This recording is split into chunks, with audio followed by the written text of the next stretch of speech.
Hey everybody, Lil'Chap here.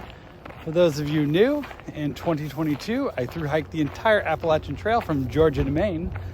And in 2024, here in about a little over a week, I plan to hike the entire Pacific Crest Trail from the Mexican border to the Canadian border.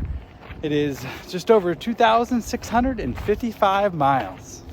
Today, I'm just on a walk. It's actually pretty nice weather. It's warmed up a little bit. I probably don't need this coat on. It's near 50 degrees and sunny. I'm on the Katy Trail in St. Charles, Missouri. And I'm just doing a light little walk. I'm gonna walk for 1 hour north and then turn around and walk back to my car. Should be about 6 miles in total. And I just want to talk to you all a little bit about how I'm feeling and how everything's going in my preparations. So let's see where to start. I guess mentally I'm in a good space. I feel like everything has come together.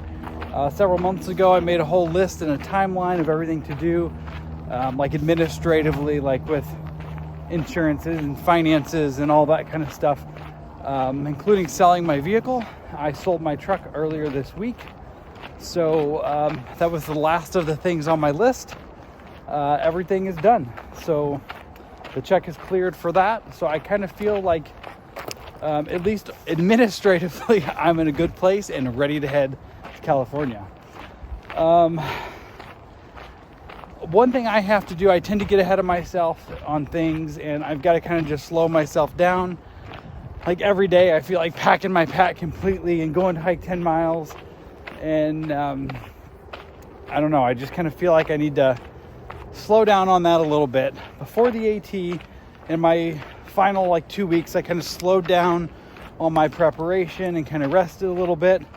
So if you watched my Smokies shakedown hike last week, we did just slightly over 40-mile backpacking trip in the Smokies. And let's see, we finished exactly a week ago today, I think. So for the last week, I've pretty much just been taking it easy. You've seen Roadrunner and I's videos that we're just kind of hanging around down around the AT for a few days. Been back home, finishing up all the administrative stuff. I got some boxes packed and all that. I'll get into that in a second.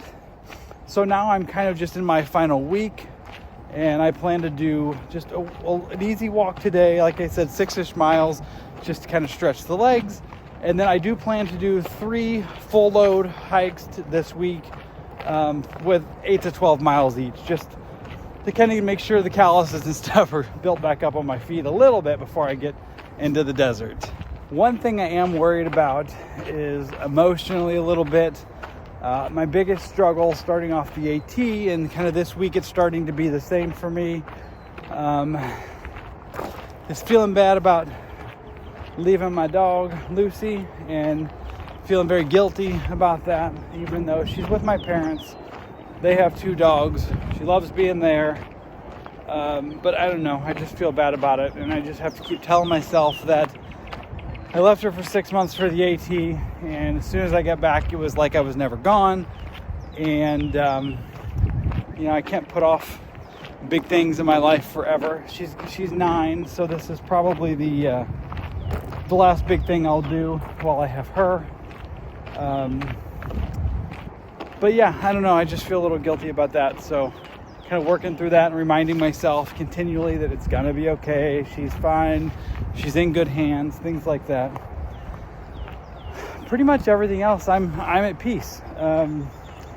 I feel like I've gotten to spend the last, 6-ish weeks mostly with my family, and I'll be talking to them while I'm on trail. And I don't know, somehow through the videos that I know they'll watch every day, it feels like there's some connection there. So I don't know, my biggest thing that I feel like I'll miss the most is my dog. I'm going to stop filming for a bit because we're getting to Interstate 64. I'm going to be walking under, and it's kind of loud there. Okay, one thing we did decide, Roadrunner and I together, is how we're going to handle our micro spikes. So there's a lot of debate and different strategies on the PCT for whether you get your micro spikes and an ice axe or just the micro spikes at Paradise Valley Cafe, or if you wait until Kennedy Meadows South to get all of your snow gear at once. So we have decided, like I said, I'll spare you all the rationale here because it's lengthy. We have decided we are going to start with our micro spikes and just carry them from the jump. Mostly because there's some snow issues and reports going on right now that we're going to hit within 2 weeks in to the trail, and we really don't want to have to start trying to figure out on trail where do our home support people send us micro spikes and all that. So we're going to start with micro spikes. We are not going to start with our ice axes. So that's number one. So how we're going to handle resupply boxes. We are both sending one resupply box with all of our snow gear, and I will have a 7-day food supply in that box, a new pair of shoes, pretty much a full resupply of everything resupplyable, if that's a word. We'll be going to Kennedy Meadows South. I've been working on that the last few weeks. I have everything ready to go for that box, but I'm not going to send it until I'm on trail for a bit, and I'll have my parents send it to me. There are two things that are kind of up in the air. I'm only going to carry a 10 milliamp hour power bank. That's all I carried on the entire AT, never ran out of power.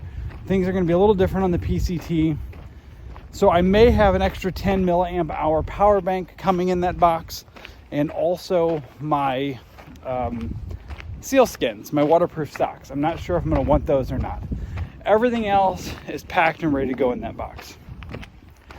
So for shoes, I'm not going to be able to find what shoes I wear just along trail. So every 500-ish miles or whenever I need new shoes, my parents will be sending me shoes and insoles. So I'm going to start with a new pair, and then they probably will not make me all the way to Kennedy Meadows because that's around mile 700. So I do have a pair of shoes that has a couple hundred miles on them but still has some life left in a box ready to go. So whenever I'm at the point where my new shoes I'm starting with are getting close to being done, I will pick a spot, have my parents send me just that small box with the shoes that will get me to Kennedy Meadows. And then I have the box at Kennedy Meadows. So other than when I need shoes, those are the only two boxes I'm planning to have shipped from home to anywhere along the PCT. So we know there are going to be quite a few places in Washington and Oregon that we are going to need to have resupply boxes. So what we plan to do is when we get to like Bend, Oregon, we'll take an extra 0 there, figure out all the resupply for that last 700 or so miles while we're there, and ship ourselves boxes from on trail. It just seems like logistically much easier. We don't have to worry about that for 1,700 miles. Let's get to there before we start worrying about what's to come, especially because nobody knows what the future is going to hold with fires and snow and all that, and it's just easier to, in my mind, to do it that way. So that's pretty much where I am on all the preparations. Everything is pretty much ready to go. Now I just have, like I said, about 10 days left to just spend time with family and get little bits of exercise in here and there. And I've been eating a lot of junk. Being on trail in the Smokies last week kind of gave me hiker hunger a little bit, and I feel like I'm still eating like that, but I'm not exercising as much.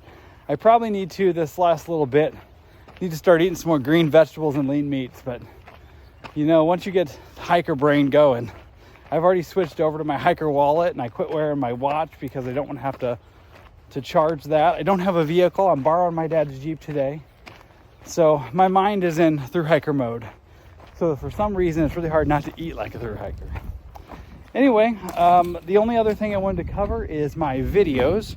On the AT, I played around with different things, but ended up mostly doing one video every 2 days. So every video was 20 to 30 minutes long and had 2 days of content on it. What I'm planning to try to do for the PCT is to do daily vlogs, which could prove to be difficult.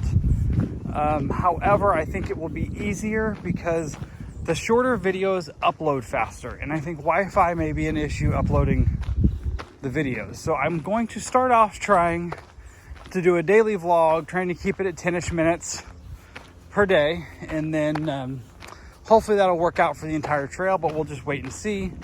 You know, I'm a hiker first and a vlogger second, so we'll just have to see how that works. If you prefer the little bit longer videos every other day, feel free to just wait a day or two and not watch them and watch them all at once. But for those that prefer daily vlogs, well, that's what I'm going to try to do on the PCT. Now, if only the PCT would look like this. This is a little view of the Katy Trail. It's pretty much a bike path. For those that don't know, it is in Missouri and it's like 240 miles long.